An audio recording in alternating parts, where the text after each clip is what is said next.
Okay, been working on this, quite a few years in the residue, and quite a few years we had what we called eco-farming conferences. And back in the 70s, we actually started the principle of spraying winter wheat after winter wheat harvest, and then planting corn or grain sorghum or sunflowers into it the next spring. Out in this area, it was basically before that wheat, fallow wheat. And that was really hard on soil. The organic matter kept going down with those kind of practices. We would have as many as 9 tillage operations, a lot of wind erosion, water erosion, and so forth. So we started this. One of the speakers we had at one of the conferences was Dr. Klein, who was director of the Panhandle Station at the time. I thought this was kind of interesting. He was born in the high plains of southeastern Colorado. On April 14, 1934, a dust storm blacked out the sun in mid-afternoon. About a month later, on May 10, 1934, a second severe storm carried dust particles in the upper atmosphere and eventually released them on Washington, D.C., New York, Charleston, South Carolina, and ships in the North Atlantic. On May 12th, a couple of days later, visibility at the weather station in Charleston, South Carolina was decreased to 4 miles because of dust from the high plains here, from Nebraska, Kansas, Colorado, Wyoming. They got our dust. We've had a few windy winds lately, haven't we? And have had some of this dust. And so we had, some real problems there. Well, here we are at North Platte, and of course we're over here today. I actually grew up in here. I think my experiences when I was in high school really shaped my career. I'll tell you a little about that.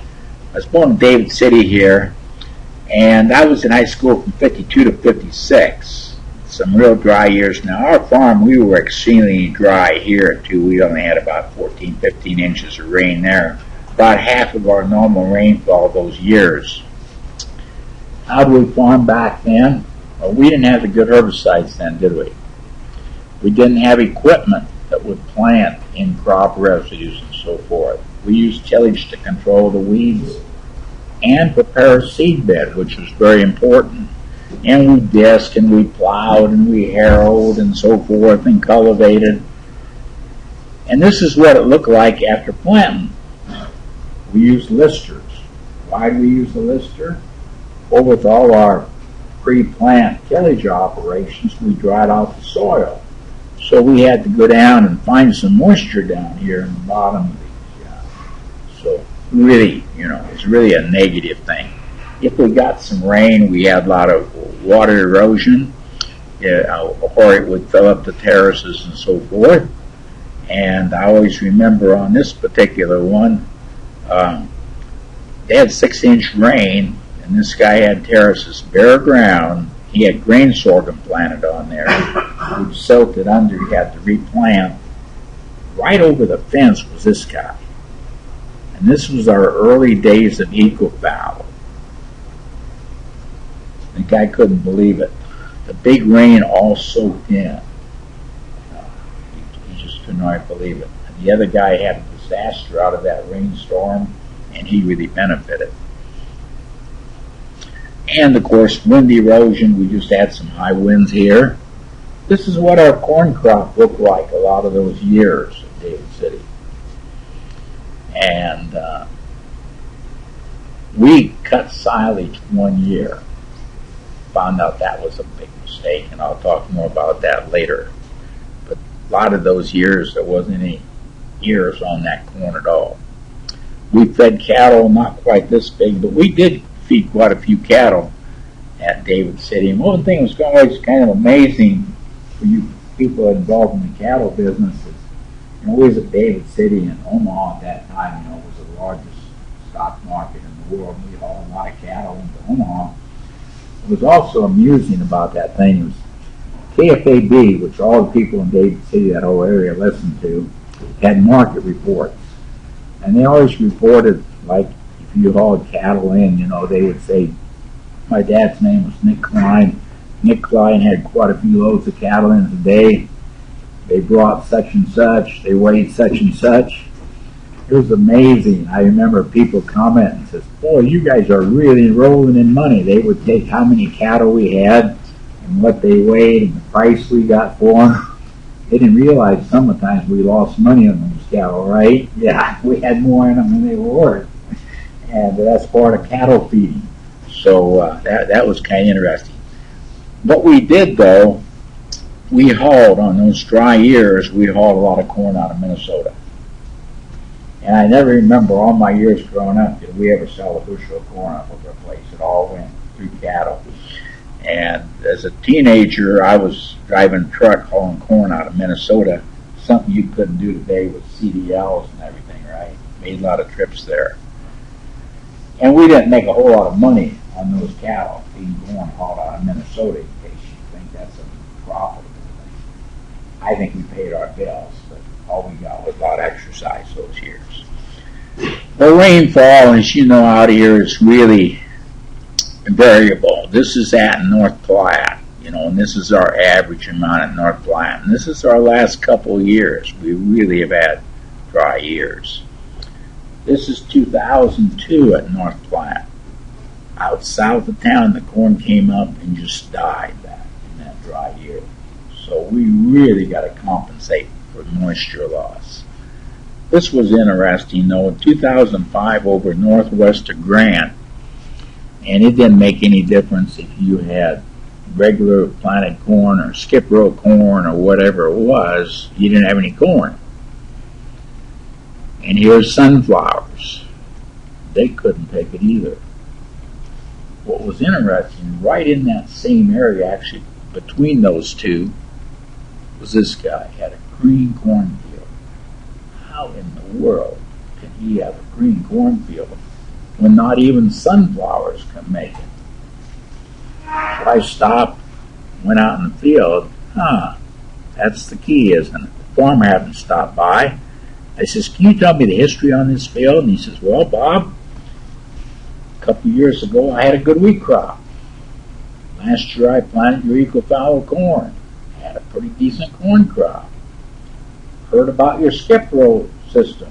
Thought I'd give that a try. So I went back and planted continuous corn.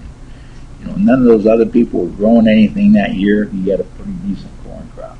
3 pretty good crop years. All because of what? Good crop residue. Here's some work Simon Van Dunk did at North Platte, right across the road from our research center. And this was interesting because soybeans don't produce a lot of residue, do they? When you look at the yield, how much residue they produce, there's not. And it's pretty fragile residue, has a lower carbon-nitrogen ratio, so it breaks down faster. So they didn't till these areas, they actually just raked off the residue. So they didn't have the moisture loss from tillage, just reducing the residue off of there. And you don't think that had much effect because there's not much residue, as you can see. But let's talk about a couple other things, and Charles did a good job of covering this, so we won't spend much time on it. But this basically tells you to maintain organic matter. If you're in continuous no-till corn, you probably need to have about 107 bushel roughly. But like I say, Charles covered that pretty good, so we'll skip this part of it. We'll go to those yields that Simon Van Dunk had on this study. Basically what it showed here, that they had 25 bushel better corn where they left the soybean residue on. Now, they irrigated according to where there was residue. And we think that if they would have applied another 2 or 3 inches of water, they could have maybe made that up. Yeah. But it would have cost that much water. And if you've got restrictions on water, which even though you don't have restrictions, I think we still want to conserve it, don't we? Because that well may eventually go dry. But you can see quite a 25 bushel difference. And he did this 2 years in a row and basically had the same results the next year. This is some work Norm Cluckey did at Garden City, Kansas. Charleston's Garden City, Kansas. And he actually started this work at North Platte. And this is pretty interesting. This is the ET, evapotranspiration and so forth, and this is the evaporation part of crop water use. And where they irrigated once a week, 32% of the crop water use was evaporation. Where they irrigated twice a week, over a third of the crop water use, 35%, was lost to evaporation.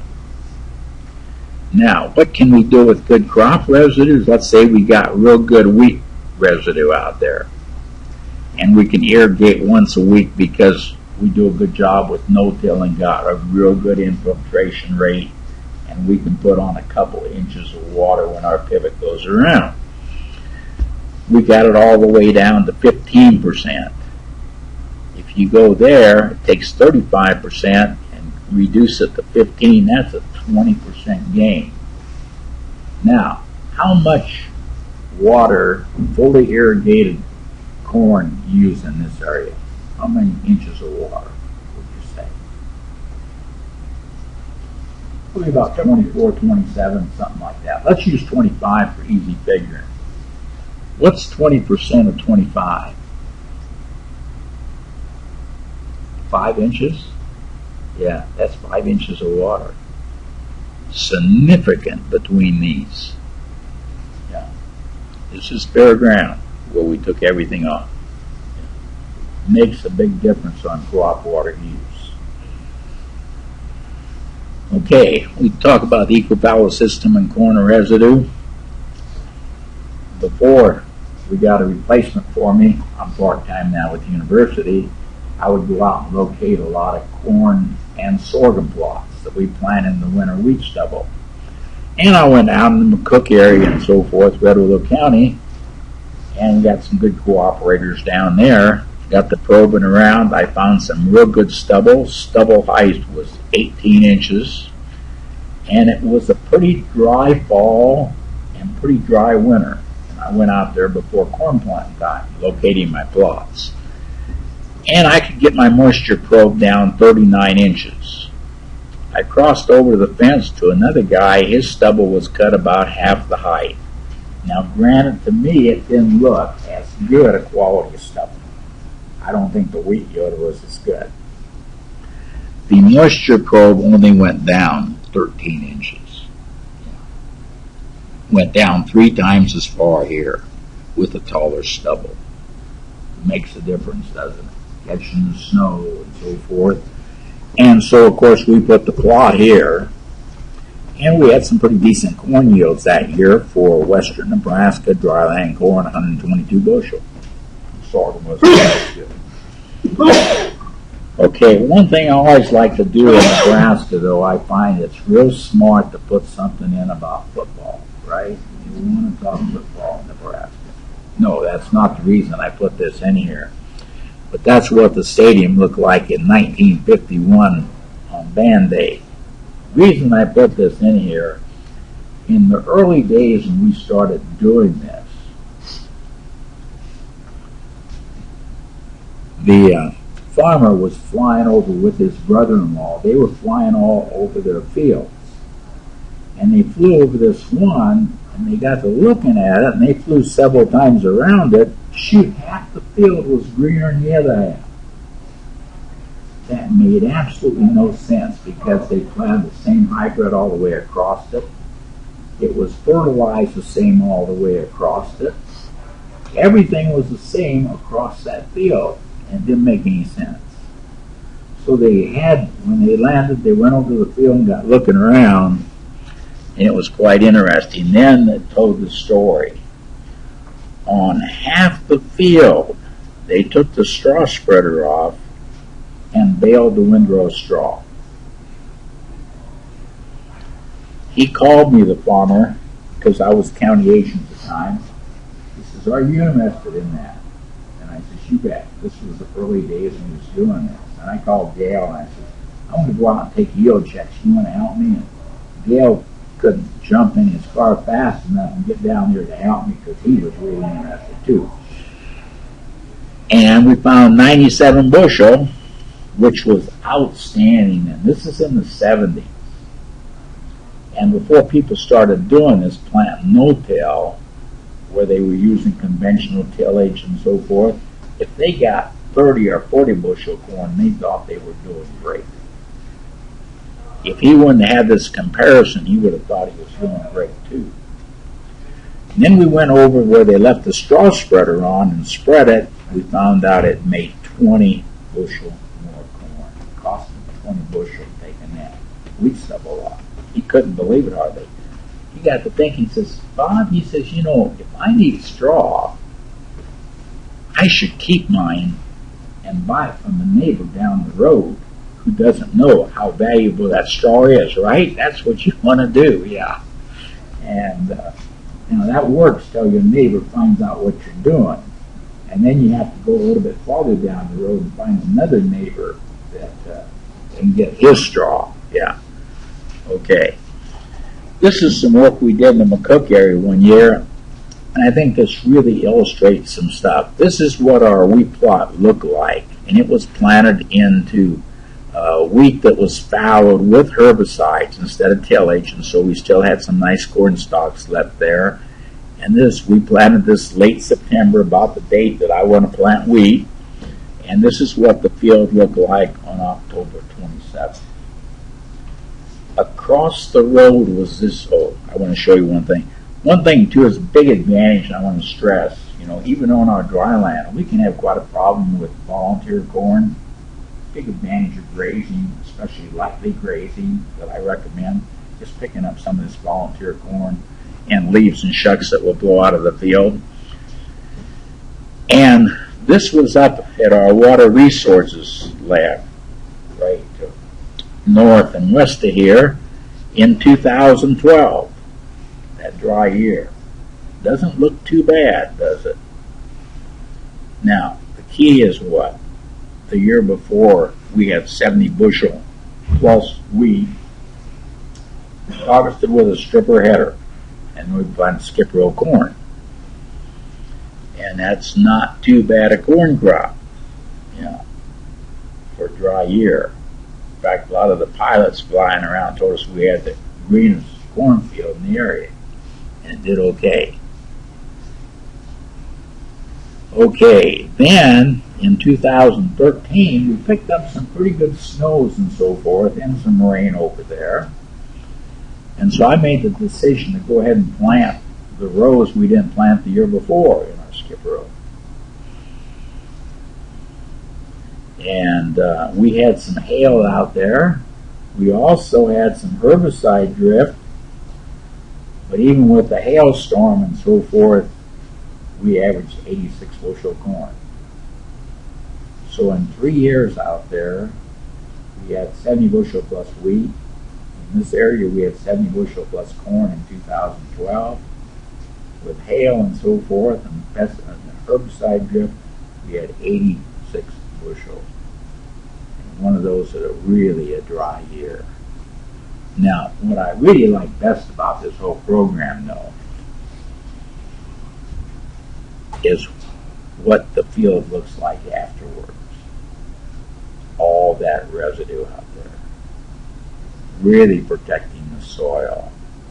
Help us increase the organic matter. Bring some of that soil back from what we originally had. And to me, that really looks beautiful. Now, if we can pick up some moisture, and we haven't picked up anything yet that amount to anything, I'd like to go out and plant these rows again that we planted 2 years ago back again, and then rotate as long as we have good moisture, and then come back and plant wheat when we don't. And we might have to do that this year. Yeah. But I'm going to opportunity farm it. And like I say, this is what it looks like, and to me, that really looks great. This is not too far from there. Not much of a corn crop in that field, right? Yeah. He did the same thing we did 2 years in a row. We had some great corn. He basically had nothing for 2 years. He relied on what? Crop insurance payments. Yeah. That's where he got his. The people from crop insurance asked me, when I was going to file for crop insurance in 2012. And he said, because everybody else is. And I said, well, I don't think we qualify. And I joke at the station that, they really need to get somebody different out there to run that operation, because I'm not even good enough to qualify for crop insurance. I don't know how to do that. So how to learn something, shouldn't I? I missed it. Okay, let's go back to this. And remember this field right across the road. Okay. Now, let's go back to ours, the one that's planted the right date and so forth. And we averaged on 42 wheat varieties, a little bit about mid-70s, 75.4. This is part of them. And it was harvested with a stripper header, and this is what it looks like. It's a beautiful looking field. And we planted skip row corn in it. This is in 2000. And this is what it looked like. And we averaged about 135 bushel. We had some pushing 150 bushel here. Yeah. And we're not showing there, but not too bad. Now this is what we done in Harlan County. We was down there with 79 hybrids here. And this is planting in wheat stubble. But the good Lord really gave us timely rainfall that year. And on 79 hybrids, we actually at Harlan County, right by the reservoir, a little bit south of the reservoir, averaged 205 bushel. Never thought we'd do that again. We actually beat some of the irrigators that year. Yeah. Okay, let's come back to this guy. Remember, across the road, we had 75 bushel wheat, 135 bushel corn. He also planted corn next year. What are they doing? Let's take a closer view. Well, they're cutting silage. Yeah.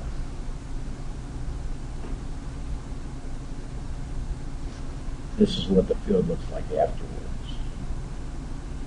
This is the worst question I get that I don't really have good answers to. Why? Because what are you supposed to do? You're supposed to fallow it the whole next year, right? And then plant wheat in the fall because you don't have any moisture. Well, it's either going to blow away or wash away if you get any moisture, right? Yeah. Like I say, this is the worst question I get. Now, what happened on that wheat field is planting it early, it got every disease. And so we actually ended up grazing it out. So we had very little residue. He planted corn with no residue, which is almost a guaranteed disaster. And I say, you don't want to cut silage in these cases. We can cut silage on irrigated ground and so forth, but most of our dry land out here, we don't want to cut silage. Okay, it's going to affect wildlife, the taller stubble and so forth. We did a lot of meetings this spring with the Game Commission. I really kind of enjoyed those. One was out at Scotts Bluff, and right by across the road from the welcome sign was this nice stubble field cut with a stripper header. And so I went out there to take some pictures after our meeting, and that field exploded with pheasants. I couldn't believe it. I was a pheasant hunter in Alliance. Man, that would have been right on the edge of town. This was an interesting one, how these residues affect weeds and so forth. And this is weeds here, and this is corn here, or weeds with corn. And if you don't believe those weeds are bad, let's take a look here, close up. How would you like to try to harvest that field? What do you think happened on that field? Well, this guy had a pretty good wheat crop out there, 60, 70 bushel wheat crop. They didn't spread the residue with harvest. About 14,000 pounds ended up right behind the combine, 16,000. Now, if you had 70 bushel wheat and evenly spread it, you had about 7,000 pounds out there. And you can plant 70,000 pounds of residue, but you can't plant 15,000 pounds of residue. And the farmer knew that. So he goes out there with his disc, one time with a disc. What do you do the amount of residue with one disc? You cut it about half. And then you can probably plant that. So that's what he did. And then they put on a herbicide program. Now let's go to the next slide here. This kind of tells the story. This is no residue, and this is 6,000 pounds of residue. The amount you get from a 60 bushel wheat crop. Yeah, about what he had.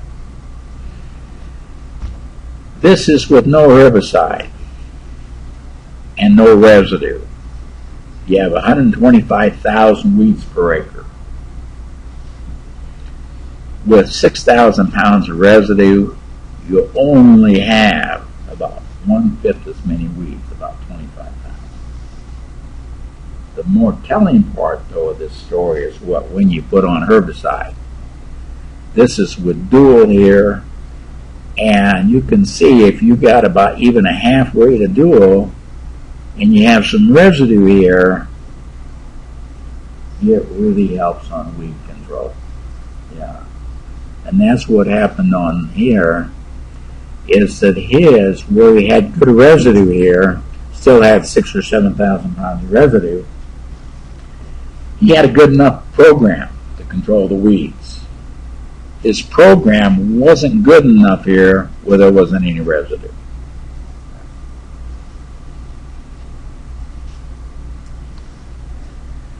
This was interesting.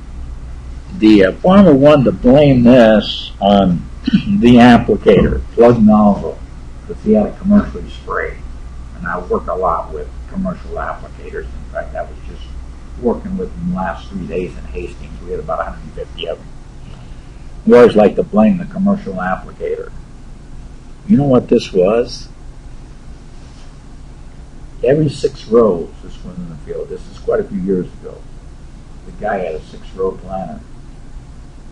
This was no-till, but he had a disc marker. It planted the weed seed, the foxtail seed, and that was the only foxtail in the field, is where he planted with his marker. Yeah. So all of these kind of things end up. And Tim has seen this one. This was kind of interesting in this field, especially look at it from this direction. What in the heck happened?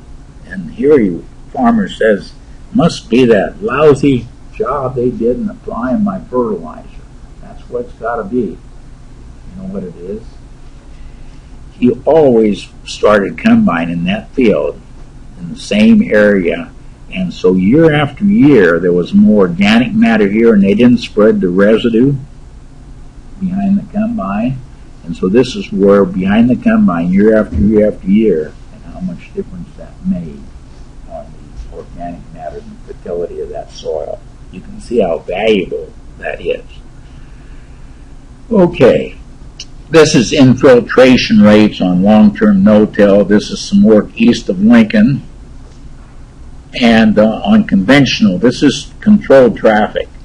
And we really want to point these out, because to me, we not only want no-till now, but I also want controlled traffic. That's important. Big grain carts driving all over the field, man, that's really bad, especially if we got wet conditions and so forth. Okay, let's look at how this has affected the infiltration rate.